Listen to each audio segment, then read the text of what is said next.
నేను నా పరిసరాల పరిశుభ్రత కొరకు ప్రతిరోజు కొంత సమయం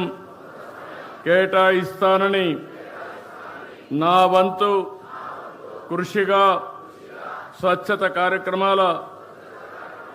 కొరకు శ్రమదానం చేసి పరిశుభ్ర ఆంధ్రప్రదేశ్ సాధించే సంకల్పానికి కట్టుబడి ఉంటానని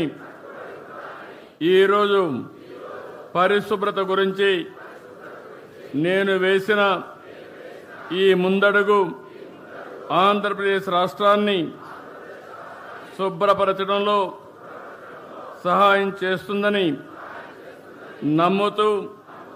ఈ రోజు నుండి నా తోటి వారికి స్వచ్ఛమైన మరియు పచ్చదనం పెంపొందించేందుకు అలాగే గ్రీన్ ఎనర్జీపై అవగాహన కల్పించే దిశగా ప్రయత్నం చేస్తానని మన ఆంధ్రప్రదేశ్ను స్వచ్ఛాంధ్రప్రదేశ్గా తీర్చిదిద్దేటట్లు నా వంతు కృషి చేస్తానని ప్రమాణం చేస్తున్నాను.